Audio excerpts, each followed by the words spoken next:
여러분, 최근에 폴란드에서 한국산 무기를 정말 어마어마하게 사들이면서 전 세계가 깜짝 놀랐습니다. 현대로템의 K2 전차를 필두로 한 이 K방산의 부상. 오늘 그 비밀을 한번 제대로 파헤쳐보겠습니다. 아니, 도대체 왜일까요? 어떻게 한국이 갑자기 글로벌 무기 시장의 강력한 다크호스로 떠오를 수 있었을까요? 궁금하시죠? 오늘 이 질문에 대한 답을 하나씩 찾아가 보겠습니다. 자, 그래서 오늘 우리가 살펴볼 내용은 이렇습니다. 먼저 방위 산업이 대체 어떤 세상인지 기본 개념부터 짚어보고요. 그리고 한국만의 특별한 경쟁력과 그 결정체인 K2 전차를 살펴본 뒤에 마지막으로 이 모든 게 지금 우리에게 왜 중요한지 이야기해보겠습니다.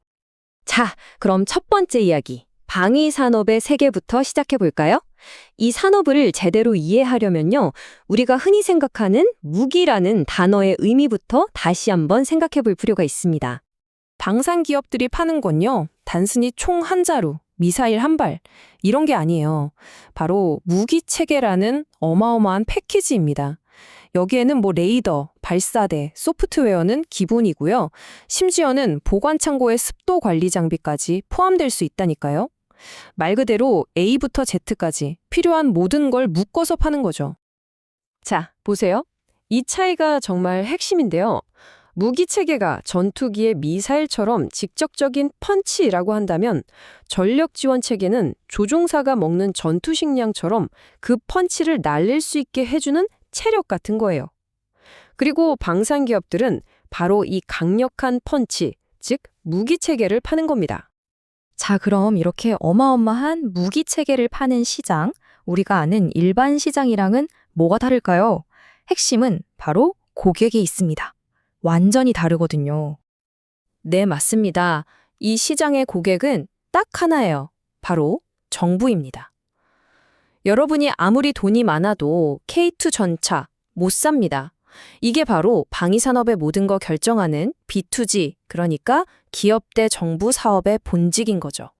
정부가 유일한 고객이라는 건 이게 정말 양날의 검이에요. 좋은 점은 아주 확실하죠? 고객이 망할 일이 없으니까 돈 떼일 걱정은 없잖아요? 근데 단점이 정말 치명적입니다. 정권이 딱 바뀌는 순간 수조 원짜리 프로젝트가 진짜 하루아침에 날아갈 수도 있다는 거예요. 엄청난 정치적 리스크를 안고 가는 거죠. 자, 그렇다면 이렇게 독특하고 위험천만한 시장에서 한국은 어떻게 우연히 수출 강국이 될 수 있었을까요? 지금부터 그 비밀병기 한번 파헤쳐보겠습니다. 첫 번째 비밀은요, 바로 끝나지 않은 전쟁입니다. 한국은 지금도 전쟁이 잠시 멈춘 정전 상태잖아요. 이게 무슨 뜻이냐면 핵무기 같은 비대칭 전력에만 의존할 수가 없었다는 거예요.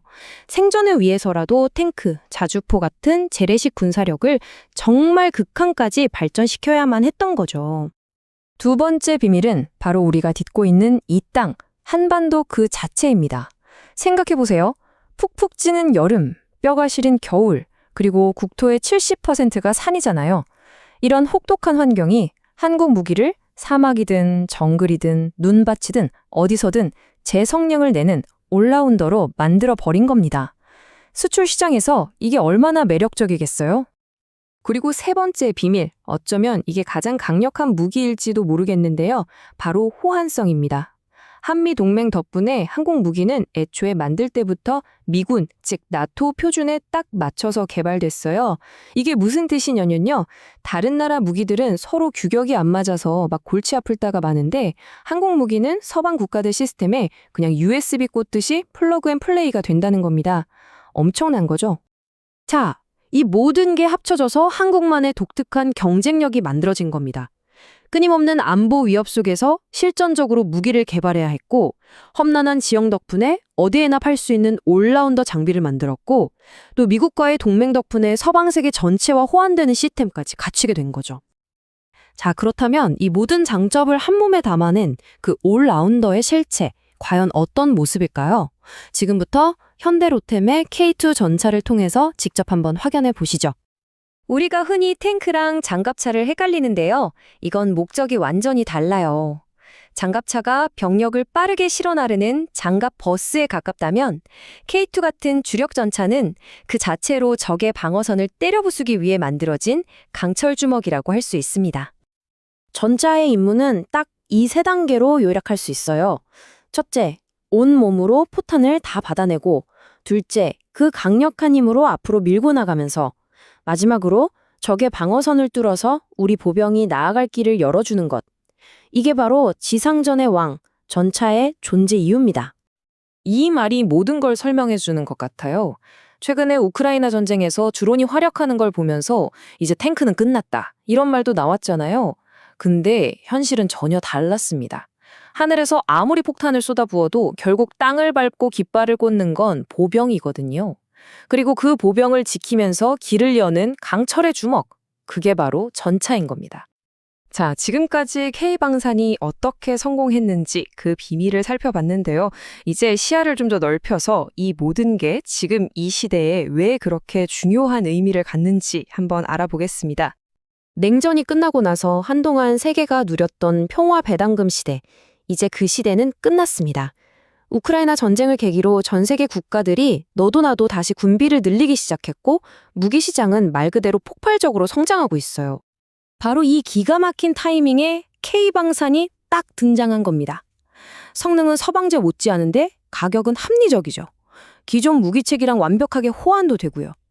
그리고 무엇보다 중요한 건 지금 당장 대량으로 찍어낼 수 있다는 거예요. 여기에 기술 이전이라는 파격적인 조건까지 얹어주니까 무기가 급하게 필요한 나라들 입장에서는 이보다 더 좋은 선택지가 없는 거죠. 이 점을 꼭 기억하셔야 해요. 현대로템 같은 기업에게 수출은 그냥 매출이 조금 느는 그런 차원의 이야기가 아닙니다. 이건 마치 국내 시장만 보고 장사하던 가게한테 어느 날 갑자기 전 세계라는 새로운 시장이 통째로 열린 거나 마찬가지예요. 그것도 훨씬 비싼 값을 받을 수 있는 프리미엄 시장이 말이죠. 정리해보면 이렇습니다. 한국의 독특한 역사적, 지리적 환경이 아이러니하게도 세계적인 방산 강국을 만들어냈습니다. 하지만 이 성공은 우리에게 더 근본적인 질문을 던지는 것 같아요. 평화가 비즈니스였던 시대가 끝나고 이제는 전쟁이 비즈니스가 되어가는 지금, 우리는 과연 무엇을 준비하고 또 고민해야 할까요?